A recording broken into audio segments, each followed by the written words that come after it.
हमारे सहयोगी अलग अलग जगह से हमारे साथ जुड़ रहे हैं। लखनऊ से मोहम्मद शबाब हमारे साथ जुड़ रहे हैं, वाराणसी से उपेंद्र और आजमगढ़ से अभिषेक हमारे साथ जुड़ रहे हैं। चलिए सबसे पहले हम लखनऊ चलते हैं, मोहम्मद शबाब से जानेंगे कि किस तरह की व्यवस्थाएं वहां पर हैं और अब तक किन किन वीवीआईपीज ने अपना वोट कास्ट कर दिया है।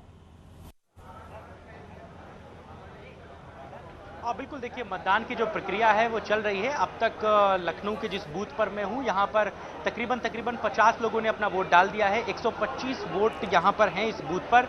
फिलहाल इस समय अंदर जो मतदान की प्रक्रिया है वो चल रही है और कुल मिलाकर ये कहा जाए कि अगले 2-3 घंटों में सभी जो चीज़ें हैं वो सिमट जाएंगी, तो इसमें कोई गुरेज नहीं है। जो विधायक हैं, जो तमाम सदस्य हैं वो पहुंच रहे हैं वोट करने के लिए। समाजवादी पार्टी के फिलहाल दोनों विधायक अभी नहीं पहुंचे हैं।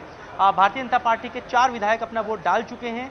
टोटल 9 विधायक हैं लखनऊ की विधानसभाओं की सीटों पर। तो सीधे तौर पर ये समझिए कि मतदान की प्रक्रिया चल रही है और जो मताधिकार का प्रयोग करने के लिए वीवीआईपी हैं वो पहुंचे हुए हैं। आशुतोष टंडन ने यहाँ पर वोट डाला है, राजेश्वर सिंह ने वोट डाला है, नीरज बोरा विधायक है उन्होंने वोट डाला है, मेयर ने वोट डाला है। तमाम जो विधायक और गणमान्य लोग हैं वो लगातार पहुंच रहे हैं और अपने मताधिकार का प्रयोग कर रहे हैं। शाम को 4 बजे तक ये वोटिंग चलेगी और वाराणसी से भी आपको तस्वीरें दिखाएंगे। उपेंद्र हमारे साथ जुड़े। उपेंद्र, विपक्ष लगातार हमला बोल रहा है और अभी से ये कह रहा है कि निष्पक्ष चुनाव होंगे अगर तो 27 की 27 सीटें समाजवादी पार्टी की आएंगी।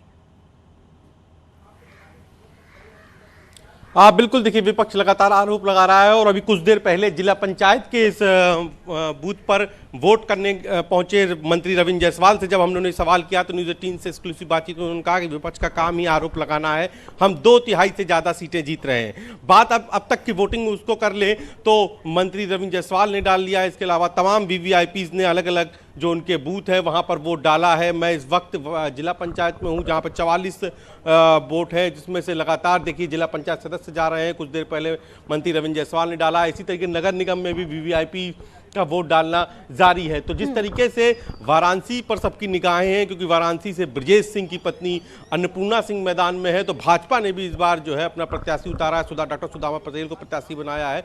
तो ऐसे में इस बार ये देखने की बात होगी क्या ब्रजेश सिंह के परिवार में लंबे वक्त से बनी रही है वाराणसी की सीट इस बार भी कायम रहेगी या इस बार उनको शिकस्त झेलनी पड़ेगी, क्योंकि इस बार सत्ता में भाजपा ने अपना प्रत्याशी उतारा है। तो इसलिए इस पर निगाहें बनी हुई हैं। और खास बात यह है कि वाराणसी से सटी हुई जो मिर्जापुर एमएलसी सीट है वहां पर पहले ही निर्वाचन एक तरीके से साफ हो गया है। वहां पर विनीत सिंह का जो है निर्वाचित होना तय हो गया, क्योंकि वही अकेले मैदान में थे, किसी और ने प्रत्याशी ने पर्चा नहीं भरा। तो अब ऐसे में देखा जा रहा है कि एक और विनीत सिंह तो दूसरी ओर ब्रजेश सिंह वाराणसी सीट पर हो। यहां से भदोही और चंदौली के वोटर भी तय करेंगे इस सीट पर भाग्य का फैसला। और यहाँ पर 3 ठीक है, वाराणसी से आपने तस्वीरें दिखाई। अब एक बार आजमगढ़ चल लेते हैं। अभिषेक हमारे साथ मौजूद है। आजमगढ़ जो कि समाजवादी पार्टी का गढ़ माना जाता है, अभिषेक, वहां पर किस तरह की चहल पहल देखने को मिल रही है? किस एजेंडा के साथ जनप्रतिनिधि पहुंच रहे हैं वोट डालने के लिए? जी आरजू, यकीनन आजमगढ़ समाजवादी पार्टी का गढ़ है, जहां कड़ी सुरक्षा व्यवस्था के बीच सुबह 8 बजे से मतदान शुरू हो गया है। जहां कुल 22 ब्लॉकों में 24 बूथों पर मतदान होना है, जहां 4236 मतदाता अपने मताधिकार का प्रयोग करेंगे। यहाँ प्रमुख रूप से 3 प्रत्याशी हैं जिनके बीच सीधी टक्कर देखी जा रही है। जहाँ सबसे पहला प्रत्याशी भारतीय जनता पार्टी के अरुणकांत यादव है, जिनके पिता समाजवादी पार्टी में, बावजूद इसके भारतीय जनता पार्टी ने उन्हें टिकट दिया। वहीं समाजवादी पार्टी ने अपने पुराने प्रत्याशी पर दाव आजमाया। वहीं तीसरे कैंडिडेट है विक्रांत सिंह रिसू, उनके पिता यशवंत सिंह वर्तमान में एमएलसी है और सूबे के मुखिया सीएम योगी आदित्यनाथ के बेहद करीबी माने जाते थे। वो बगावत करके मैदान में उतरे हैं निर्दल प्रत्याशी के रूप में और तीनों के बीच कांटे की टक्कर दिखाई दे रही है। हालांकि अभी 1 सप्ताह पहले ही भारतीय जनता पार्टी ने पार्टी गतिविधियों में यशवंत सिंह को पार्टी से निष्कासित कर दिया है। तो कुल मिला के आजमगढ़ समाजवादी पार्टी का गढ़ माना जाता है और यहाँ समाजवादी पार्टी बीते विधानसभा चुनाव में जिस तरीके से प्रदर्शन की थी उसको लेकर पूरी तरीके से अस्वस्थ है। तो वहीं भारतीय जनता पार्टी अपने अस्तित्व की लड़ाई लड़ रही है और एकमात्र एमएलसी की सीट जीतने के लिए पूरी कोर कसर जुटाई हुई है। वहीं निर्दल प्रत्याशी के रूप में विक्रांत सिंह भी पूरी तरीके से दावेदारी ठोक रहे हैं। उनके पिता लगातार उनकी तरफ से कन्विंसिंग कर रहे थे और माना जा रहा था कि इन्हीं तीनों के बीच में लड़ाई है। अब देखना होगा कि इन तीनों में से बाजी किसके हाथ जाती है। ठीक है, प्रतापगढ़ से रोहित हमारे साथ जुड़े हैं। रोहित, प्रतापगढ़ में कितने बूथ बनाए गए हैं, क्या व्यवस्था आप वहां पर देख पा रहे हैं?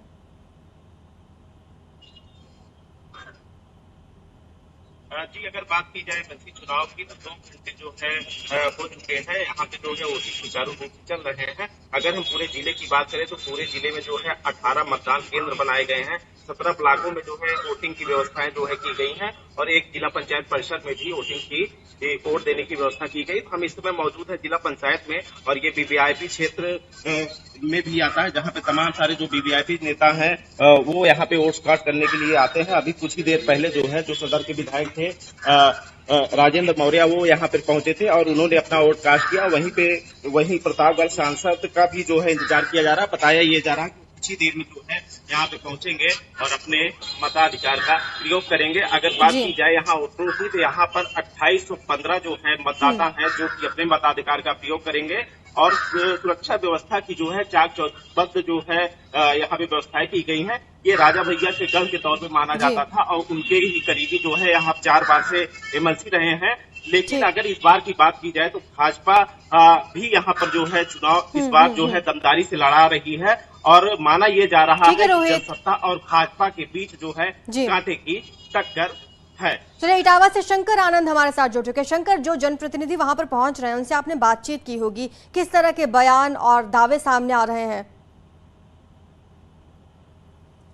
देखिए, सफाई में तकरीबन 1212 मत का जो लोग हैं वहाँ पे अपने मत का प्रयोग कर सकते हैं और इस वक्त में मैं उत्तर प्रदेश के पूर्व मुख्यमंत्री रहे अखिलेश यादव के आवास पे हूँ और हालांकि वो आज यहाँ पे मतदान नहीं करेंगे। उनका जो करहल विधानसभा क्षेत्र है वहाँ पे उनका मतदान है, लेकिन यहाँ पर जो सफाई जो इलाका है वहाँ पर अभी थोड़ी देर के बाद मुलायम सिंह यादव वहां पर आकर के अपना मत का प्रयोग करेंगे। हालांकि रामगोपाल यादव जो है बाकायदा पहले ही अपना मत का प्रयोग कर चुके हैं और जिस तरह से यहाँ पर 1212 लोगों का मतदान के लिए जो है व्यवस्था काफ़ी अच्छी की गई है। 9 मतदान केंद्र बनाए गए हैं, तकरीबन 12 बूथ बनाए गए हैं और मतदान प्रक्रिया जब पूरी हो जाएगी उसके बाद यहाँ से फर्रुखाबाद जो है वहाँ पर लेके जाएंगे, जो मतदान पेटी है वो वहाँ पर लेके जाएंगे और वहाँ पर मतगणना होगा। तो यहाँ पर कहा जा सकता है काफ़ी जो व्यवस्था है, सुरक्षा व्यवस्था काफ़ी कड़ी की गई है। लेकिन इस वक्त पे मैं पहुंचा हूं अखिलेश यादव जी से विशेष तौर पे बातचीत करने के लिए और इस बात को समझेंगे कि जिस तरह से बाकायदा भी उत्तर प्रदेश